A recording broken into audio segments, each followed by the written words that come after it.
Hello, everyone. Welcome to another weekend. I'm sorry I wasn't able to do this yesterday, which was my original plan, but better late than never. So, welcome. Happy Saturday to everybody. Hope you're all having a great weekend. And it kind of fits that we're having this conversation on a weekend because weekend is about me time, it's about family time, it's about creating and thinking about that work life balance. So hopefully we'll have a great conversation. Feel free to comment, type in the chat box your questions, your thoughts, your insights. Some of you may watch this later, so please comment later about different topics that you would like to see, as always. So today, I'm going to be talking about multitasking and what that really means, and how can you create balance between competing priorities in your life, and whether that is personal priorities, work priorities, commitments, family commitments, children, etc. So I carry many titles. I'm a public speaker, I'm an author, I'm writing my second book, I'm a medical student, I'm a mother. I serve on two major boards, University of Toronto and Women's College Hospital Foundation. I also have my own charity that I run, and not to mention other different things and volunteer work that I'm involved in. And sometimes, that does feel like a lot. It feels like, how am I going to do justice to all of those things, right? And people often ask me, how do you do so much? How are you able to do so many things at the same time? And how do you juggle all these competing responsibilities and priorities? And my answer is that the key is that I don't do all of those things at the same time. In fact, I never do all of those things at the same time. I do one thing at a time, but I divide my work and my week and my day into different chunks of focused attention. What does that really mean? And I'll give you a quick example of what my day looks like. For example, yesterday I had a morning class with med school, so I had 2 hours blocked for that. Then I had to work on some stuff for my business, my speaking business. I had to send out a couple of blurbs to a few clients. I needed to record some speeches, so I carved out time for that. That was another 2 blocks in my calendar. And then I had to carve out some studying time, again for med school. So I carved out time. And because it was a Friday night, I wanted to spend time with my family. So I made sure that I had blocked time for that. And I also want to spend some me time, right? So that comes today on Saturday. I've blocked quite a bit of time to just simply relax and just be with myself and not take on too much stress about doing anything. So the key is that I've pieced my day or my week into these little time blocks. But then when I'm in doing something, when for example, this is my block, let's say that right now is my block for study time, I will get rid of all other distractions and simply focus on studying. If it is my block for spending time with my daughters, I will make sure that our phones are put away and we're just really, really present with each other. Same thing when I'm writing my book or writing a blurb for my book or something like that. I want to make sure that I'm completely immersed in my thoughts so that I'm doing the best work that I can do.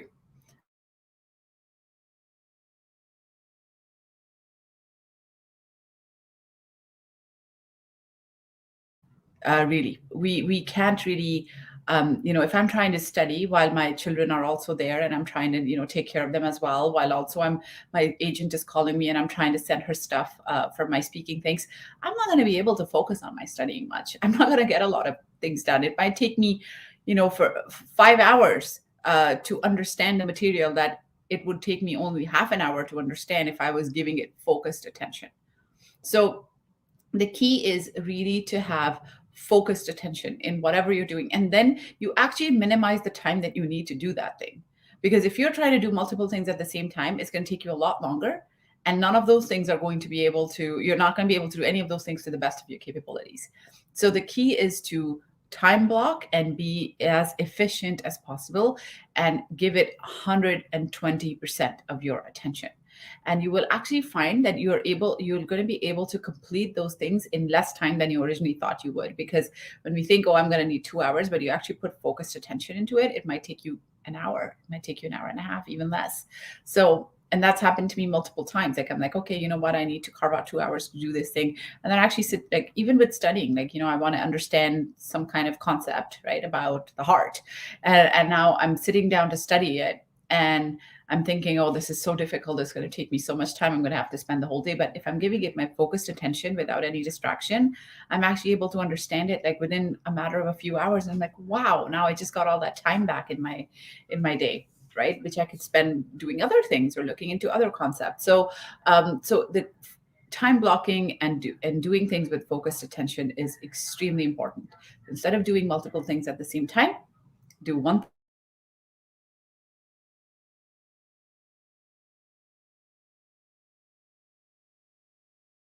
about me time very proactively.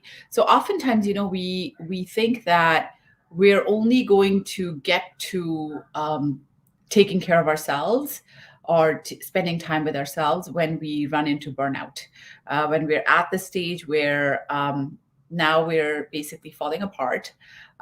We don't know how we're going to move forward. We are feeling absolutely exhausted emotionally and mentally, and then we're thinking, okay, you know what, I need to like take some time out for myself. I need to carve out some me time. That at that point, it's oftentimes a bit too late.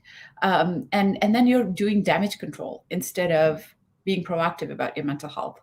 And when you are not mentally healthy, you're not going to be able to do a lot in terms of putting focused attention on these competing priorities. So taking care of yourself comes first, because you're not going to be able to do much for others if you're not taking care of yourself. So proactively being proactive about it means that coming at it from a place of prevention rather than cure. So prevention is always better than cure. So taking care of your mental health the same way you would take care of your physical health. So those are things like, going for walks, uh, talking to friends and family, carving out time to be present with yourself, having time to do any kind of, readings. And that doesn't mean, reading your work material or your school material. Like read books that give you joy, or uh, watch movies, or whatever gives you happiness and makes you relax, because a relaxed, happy you is a more efficient and productive you. So just focus on carving out me time. And my kids make fun of me because oftentimes, we have this shared calendar within the family, and oftentimes I would put in things like Samra time, Samra time, and my kids are like, okay, yeah, that's mommy time. We better not bug her on that time. So they know that I'm very proactive, and I'm trying to role model that for them too. Secondly, also, same thing applies to family. Oftentimes, we think, when we're done with work and we're done with our school, or what we're done with our obligations, and then, whatever time left over we have, we will spend it with our family. It never works that way, because there's always going to be a never-ending to-do list. The more of a Whenever you make a dent in it, you feel like it's coming back up again. So try to be proactive about your family time.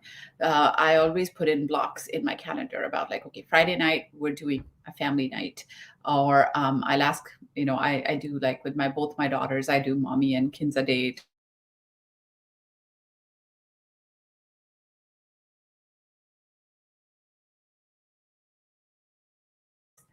that we're going to be doing these things and spending time with each other, and that is really, really important.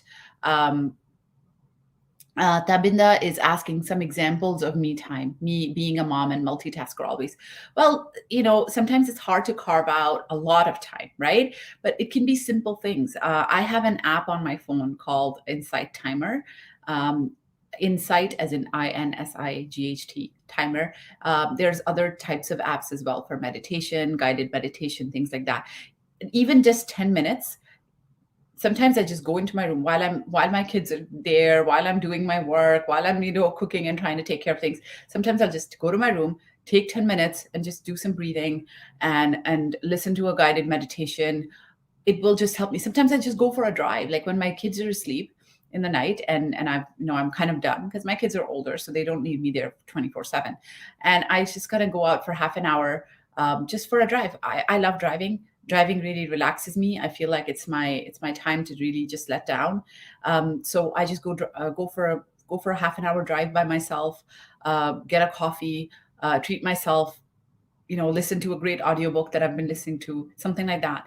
Sometimes I often even take myself out on dates. It's called me dates. And I would take myself out to dinner. There's nothing more liberating than sitting at a nice restaurant and being served and just being by yourself and being completely comfortable with yourself. So I do that all the time. I go for walks, even if it's like a 10-minute walk, it will just give you time to breathe and relax and just come back to yourself. So it doesn't have to be something big. Uh, like I have done big things as well. Like I've traveled by myself. I've traveled to 40 countries alone. Because again, I can do that. My children are older and stuff, but I've done a lot of solo traveling. I do spa days for myself, but at the same time, it's not those big things that actually stay with you, and the small things are the ones that carry you day to day. The big things you do once in a while, right? But it's the small things. It's like that 10-minute walk, that little guided meditation, that half an hour drive, or just taking time out to be with yourself and come back to yourself. It doesn't have to be big. So you can always build that into your routine. I hope that helps, Abinda. And so we were talking about proactive family time, and that is also really important, because again, when you are doing a lot, if you're in a high demanding career, or like I'm in medical school, that's really a huge commitment and demands a lot of my time. And my children sometimes complain that, Mom, you're always studying, we hardly see you. So I need to make sure that I'm being very proactive about that family time and blocking that. So for example, I've done that today, that today is, this time is for us. Tomorrow we're doing something.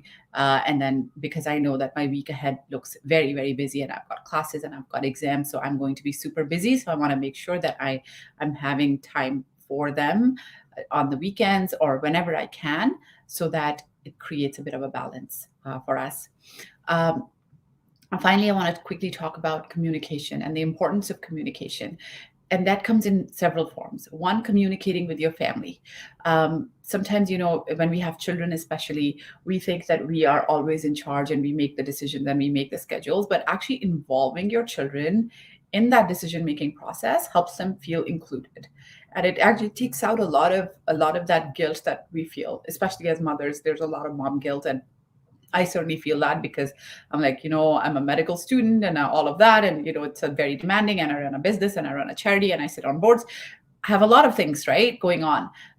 And sometimes I feel like I'm not there for my children as much. But what I've actually found is when I include my children in that decision making, in that schedule planning. So my children were aware when I was applying to medical school and thinking about it, I had those conversations with them. I said, kids, I'm gonna be mommy's gonna be very busy, and I just feel like I won't be there for you guys as much. And my kid said, Mom, you're showing us it's never too late to go after our dreams. Go for it. We'll figure it out. We'll manage time, like we'll find time in our calendars to make sure we're with each other.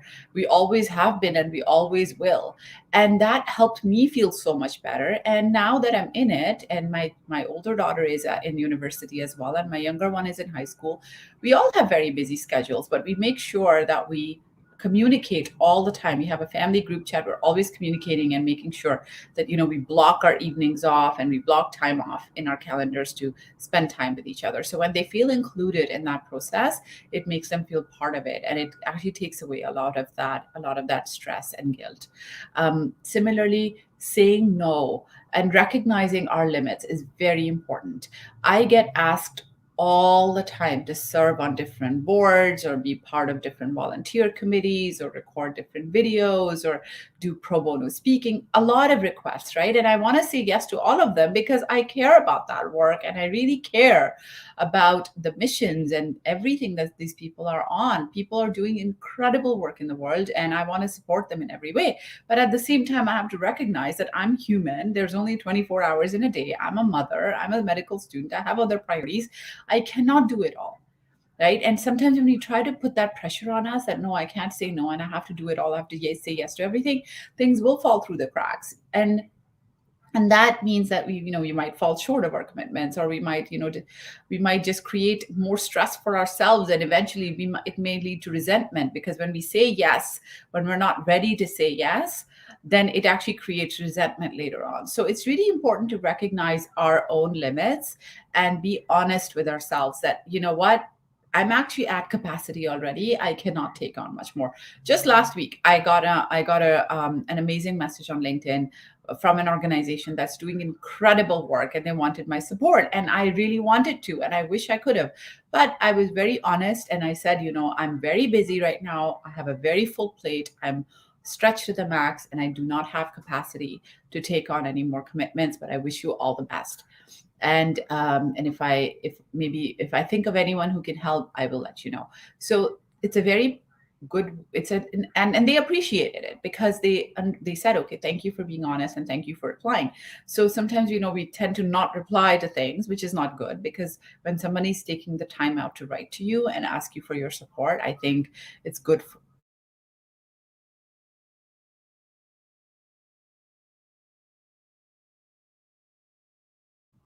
Reply doesn't always have to mean yes. It can mean no. It can be, listen, I'm at capacity. I don't think I can do more.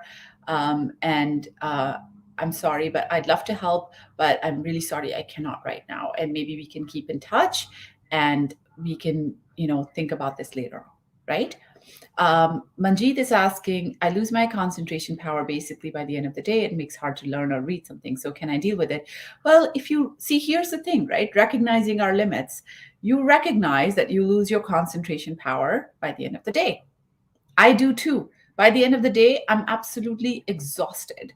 I have done so much already with my children sometimes. And being a mom, sometimes unexpected things happen with the kids. And then my entire day just kind of, it's like a domino effect. I've had my day plan, and in the morning something happens with the kids, and my entire day kind of just goes sideways, right? So here's the thing: you just recognize the limit that you lose your concentration power by the end of the day.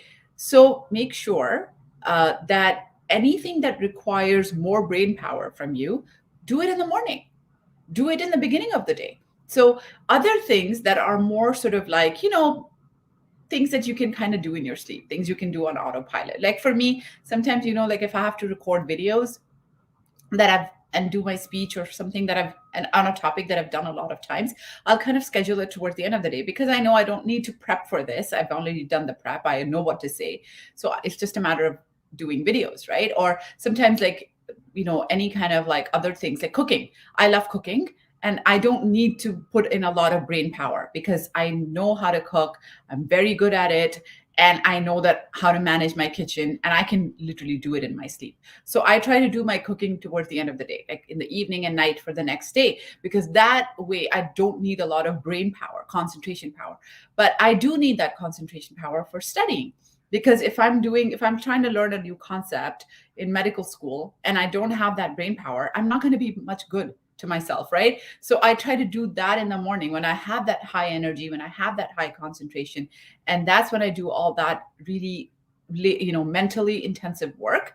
And then towards the later end of the day, when I know I can get through, even on, I don't know, like 20% of concentration power, I will schedule things that I don't need a lot of it for. So the thing is not to like change yourself. It's to change your schedule to suit yourself. So recognize where your strengths are and where your limitations are, and then change your schedule and manage your time according to that. It's not about changing yourself to be someone else. We are who we are, but we can change our life and build our life around ourselves and our own strengths and limitations, so that we can maximize our efficiency. I hope that helps, Manjeet. And finally, apologizing when things fall through. So when you are having competing priorities, once in a while things are bound to fall through. Things are bound to sort of like, oh, I wanted to do like 10 things and one thing just fell off the radar, right? Instead of like, I know we then feel guilty about it, we feel ashamed about it, we're like, oh, I wish I could have done better or whatnot. But we actually, when things happen, and I've learned, just be transparent, just apologize. Like I often will say, I'm really sorry I wasn't able to get back to you last week. Like, for example, I had to get back to somebody 2 days ago about something, about an article. So and I wasn't able to because I have just a very busy week, and I was studying, and I was really tired by the end of the day. So I just sent them a quick note. Listen, I know I was supposed to get back to you by tonight. I won't be able to because whatever was happening. um, can I please get back to you by tomorrow? So when you're proactive and you're transparent, that shows the other person that you're respecting them. You're not just kind of like thinking, oh well, whatever, I'll get back to them whenever I want to. And you are actually keeping up the communication with them and letting them know when to expect and what to expect, right? So when you're not able to meet a priority, when you're not able to meet a deadline, just be transparent, apologize, give them a heads up so that they're also aware. And that shows respect. So you don't have to be perfect all the time. You just have to be human, but just be proactive and transparent and respectful to others. So those are some of the tips that I use. And of course, there are so many, and I'm happy to do more sessions on this topic. If this is a topic that appeals to people, I can see more comments and questions. So which is great. I see Yasser is asking, what is the best time to read? Well, Yasser, what is the best time for you to read? Right, that's the key. It's not to take the best time that is works for somebody else. It's to recognize what is the best time for you. We're all unique people. The best time for me may not be the best time for you, and the best time for someone else may not be the best time for me.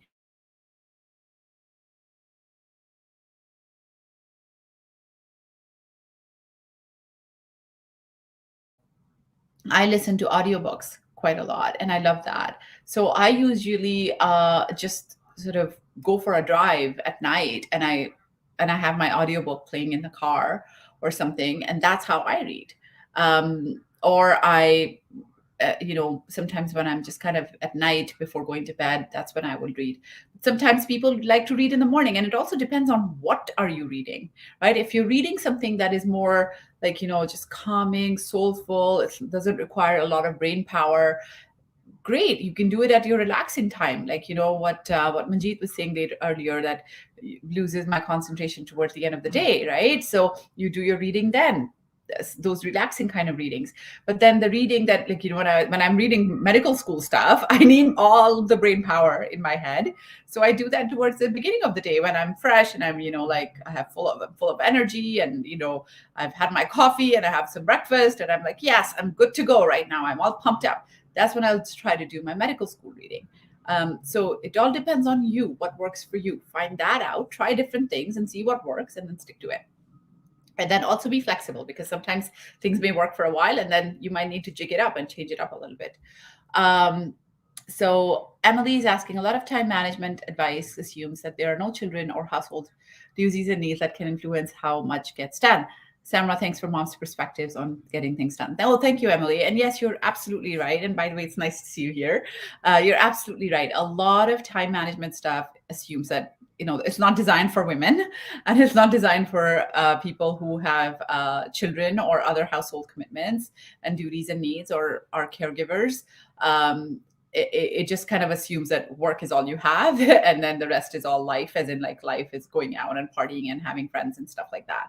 So um, it's really important to find out what works for you. Like, I'm a mother, I'm a single mother, and I'm a sole support parent, and I have all these different priorities. And women are oftentimes made to believe that you can't have it all. You have to somehow sacrifice something.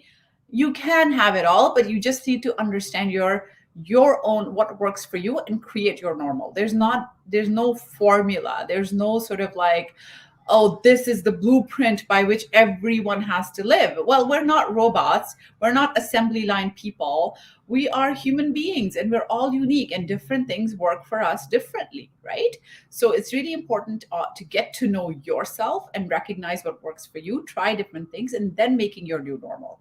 Like, for me, my normal looks very different than someone else's normal. And my normal looks very different from my normal, like 10 years ago when I was doing my undergrad and my master's. I know I was 10 years younger. I could pull all-nighters and then be okay the next day. And I could study all night and go to an exam at 9 in the morning and come back and then sleep for 2 hours and go at it again. I'm not in my 20s anymore. I cannot do that. That doesn't work for me. I need my full 8 hours of sleep. Otherwise, the next day I'm going to have a migraine and I'm going to be, completely bogged down. And then I will feel guilty about not spending time with my children. I won't be able to study as efficiently if I'm sleep deprived or if I don't have my rest. So I need to understand today what works for me is different than what worked for me 10 years ago. And I tried different things and I tried different schedules. And now what I've come up with is it works, right? And it may not work 6 months down the road. And I might have to, just do it all over again or try something different, right? That's okay. But just be flexible and recognize yourself and understand what works for you and not, and create your unique normal and your unique blueprint on what works. Anand is asked, Tammy, hi Tammy, so nice to see you. I love audiobooks and walking. This allows me to get exercise and learn at the same time. It's the best thing ever, and same for podcasts. Absolutely, couldn't agree more. I love audiobooks as well. It allows me to read and learn or relax, whatever, depending on what I'm listening to. I get to go on walks, I do hikes, or I even go for drives. Like I said, I love driving, especially at night when there's no traffic. Sometimes I just take off. I go on the highway. I have no plan, no maps, nothing itinerary. I just kind of take off in a random direction and just get lost. And the beauty of Google Maps is that wherever you're lost, you can always find your way back home. And that's what I do. I don't put on my Google Maps on the way out. I just get lost somewhere. And then when I'm ready to go back home, I'm like, okay, now I can make my way back home. So I love doing that. It helps me relax. It just kind of calms me down. I love the night. And the lights and just seeing some lights here and there and just taking off on a random highway. It's really lovely. So yeah, whatever works for you. Anand is asking, any suggestions on engaging kids better while teaching them? Finishing up working with them quickly will greatly help in meeting my deadlines. So Anand, absolutely. So what I will say is, engaging when you're trying to engage kids better while teaching them, right? So my question to you is, when you are working with them and teaching them, do you have other things going on at the same time? Are you trying to go on your emails as well and trying to see your own office stuff, or are you like kind of giving them like 50% of your attention while other 50% of your attention is elsewhere, or you're trying to make a phone call as well during the time, right? That's what we normally do. That's sometimes what has been taught to us as multitasking. That's what multitasking means, that you're doing so many things at the same time. That actually is very inefficient. So I don't know what your process is, but think about it. Like, think about if you're with them 100%, 200% with them, and you're also encouraging them to be 100% engaged, right? That's because kids learn from you. You are the role model for your children, right? If I'm going to sit with my children and say, okay kids, I need you to be engaged with your homework right now because I'm teaching you, but then I'm not 100% engaged. I have other things going on the side. I'm checking my emails, I'm making a phone call, I'm going and stirring the pot because I'm cooking something in the kitchen. I'm also watching some other video for my med school. How are they going to be engaged if I'm not 100% engaged? But when I'm 100% engaged, the kids will look at that. They're like, okay, yeah, I've got to take this seriously because my dad is taking this seriously or my mom is taking this seriously. And that's what's going to get them engaged. And that's how you will actually build that engagement and with the material, and also efficiency, because that actually gets them to the finish line a lot sooner when they are 100% engaged. Jyoti saying, Samra, incredible session, very insightful. Thank you so much, Jyoti. Mutana, could you give some tips regarding how to concentrate while reading? Sometimes I lose my concentration after half an hour. This makes me feel frustrated due to my low daily productivity. Well, Mutana, here's my suggestion. If you lose your concentration after reading for half an hour, don't read after that. Just read for half an hour. And then after maybe a few hours, read for another half an hour. Like, I have like that too. Like, I actually, when I'm studying, and I'm studying for medical school, right? So it's a lot of material. And sometimes after I've done it for I've like watched a couple of videos or a lecture for about half an hour, 40 minutes. I'm like, okay, now my brain cells are just dying and I cannot do anymore. And so I have to take a break. I do something else for an hour, maybe something about my business, or maybe write something in, for my book, or maybe do some cooking, and then come back to it with fresh eyes, with a fresh perspective, with a fresh concentration and renewed energy, and then do another half an hour, and then do something else for a while, and then do another half an hour. So basically, you're tricking your mind that you're going at it with, with a new fresh perspective each and every time. So again, you've recognized that you lose your concentration after half an hour. So build your reading according to your concentration, right? So do it for half an hour, do something else, and do it again for half an hour, do something else. And instead of doing, instead of, let's say, if you want to do 2 hours of reading, for example, right? Or if it's an article that will take you 2 hours to read, or something, right? Instead of doing it 2 hours at a stretch, do it half an hour, do something else for an hour or two, and just build it out like that. So again, recognizing what works for you and creating your normal according to that. Hope that helps. Yes, Tammy, no more all-nighters. Someone asked, usually do we do multitasking and think we're saving time, but it's actually up to all our priorities. Absolutely. Again, how can we prioritize things? Again, I keep repeating this. Get to know yourself, know your limitations, know what to take on and not to take on. I have a hard time saying no, but I've learned how to say no to a lot of competing priorities. And when I get asked to do things, and again, apologize when things fall through, and make sure that you're blocking time in your calendar for your different priorities and giving it your full 100% focused attention. Okay, we've gone way over time. I usually try to stick to 20 minutes because I know people's time is precious, and we are now at, I think, 32 minutes. But it was so engaging. I loved seeing all of your comments and your questions. I'm happy to do another session or a few sessions on this topic if this is something that appeals to people. So maybe we can do another multitasking part 2 next week. And if you have more questions, keep typing them here, or tune in next week to have another conversation. And